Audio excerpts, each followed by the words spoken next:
Gotta get up. It's time for the RMAC Radio Show. There's nothing I like better than a nice, ice-cold Rocky Mountain Athletic Conference. The RMAC is a proud member of NCAA Division II. Colorado School of Mines. There you go. That's legit. They can ball. The Colorado School of Mines can ball. Now, here's your host, Eric Danner. It's all good. Respect. Welcome to the RMAC Radio Show, week number 5. My name is Eric Danner. Another big show planned for you today. We're going to talk to Jake Edmiston, the RMAC leader in tackles for Colorado Mesa here in the first segment. They had quite a game to get their first RMAC victory of the season. Segment number 2, we're going to talk to Jet Albers, the athletics director at Black Hills State University. And in segment number 3, one of the favorites we have here on the show, a segment with Bryant Johnson, the voice of the Adams State Grizzlies, does a great job on KSBK. And without further ado, we'll bring in the one of the top defensive players in the Rocky Mountain Athletic Conference. His name is Jake Edmiston. Jake, how's it going today? Good. Thanks for having me on. Hey, Jake, quite a career you've put together here at Colorado Mesa University, and so far this year, the tackle numbers are really standing out. 14 tackles against Menlo, 12 against Montana State, 12 against Chadron, 13 against Black Hills State. Is there something different in the scheme this year, or is it just kind of all coming together for you? I think it's just all coming together. Our D-line's playing great this year with an extra year under their belt, learning from Coach Auer. I'm learning the system better. Everyone just kind of getting to know how everything works better, so it makes everybody's job easier.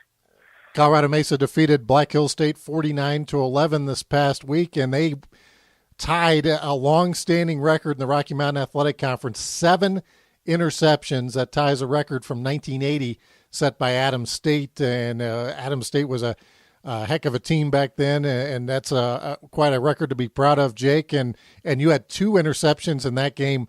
What was going on that you guys were able to come up with 7 interceptions?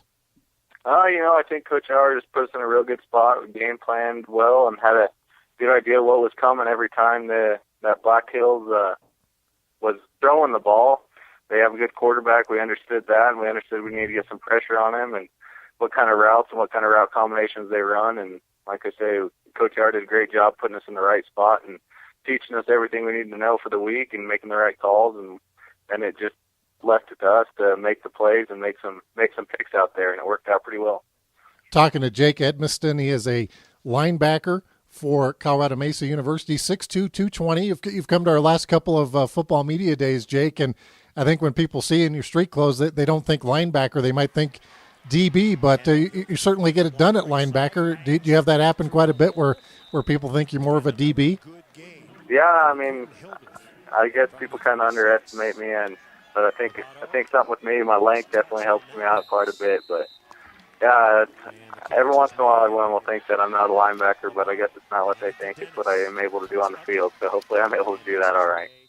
Colorado Mesa started off the season with a 2-2 overall record. They're 1-1 in the Rocky Mountain Athletic Conference. Big game coming up this weekend at New Mexico Highlands. That's a 1 o'clock kickoff in Las Vegas. And Jake, they're all big games in college football because there's so few.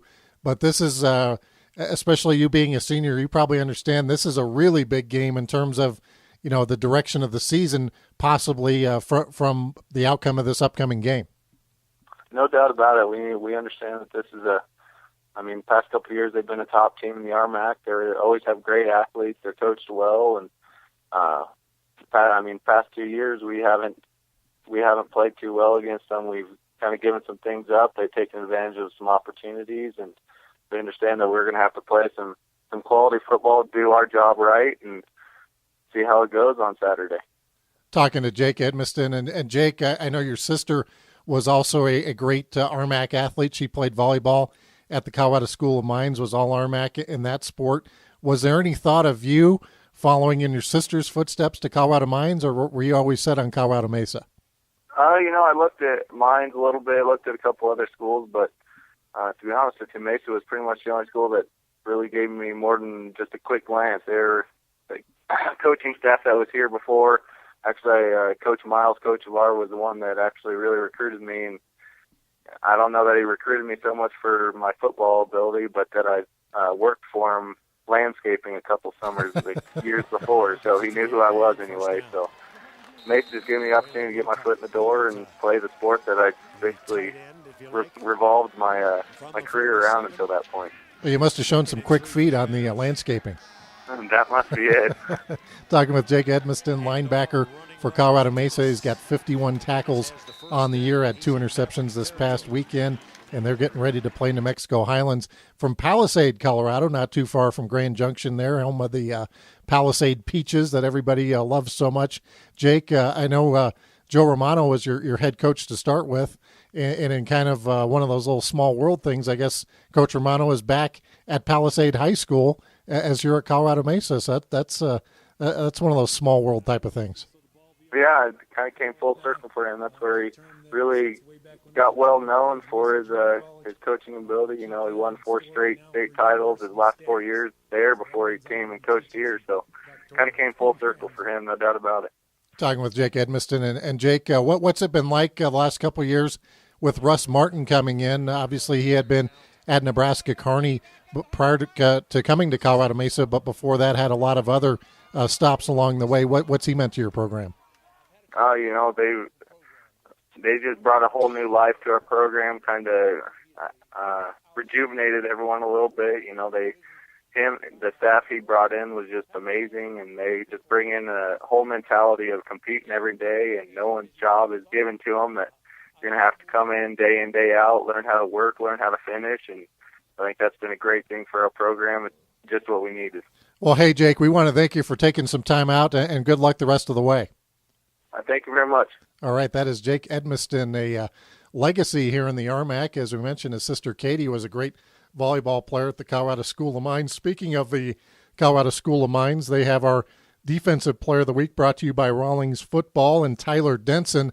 He had quite an afternoon. Jake was right on the cusp there when we're looking at these Players of the Week, but Tyler did him up by a couple of tackles as Tyler, I believe, had 16 tackles. Yes, 16 tackles on the day, along with 2 interceptions, whereas Jake had 13 officially and 2 interceptions, so very close on the Players of the Week there. But Tyler Denson, against New Mexico Highlands for Colorado Mines, had a big afternoon, and he's our Defensive Player of the Week. Special Teams Player of the Week, also from Colorado Mines, Avery Llewellyn, who is out of Durango, Colorado. Know his dad, Jack, who used to work down there at Fort Lewis.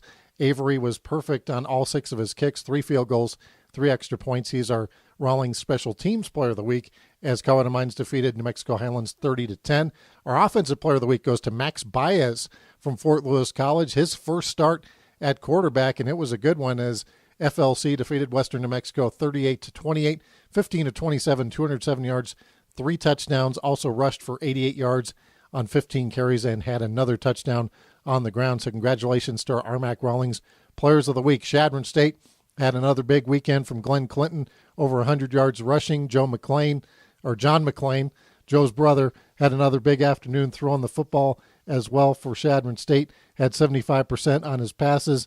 They're number 19 in the country, 22 of 29, 242 yards, 2 touchdowns for McLean as they defeated Western State to ruin the Mountaineers homecoming 35-13.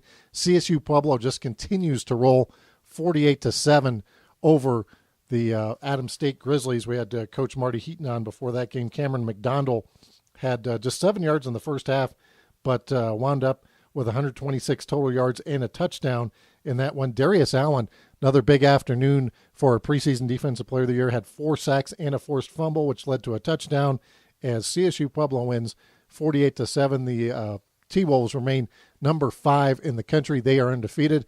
And the other game we had this weekend, Fort Lewis, we mentioned defeating Western New Mexico.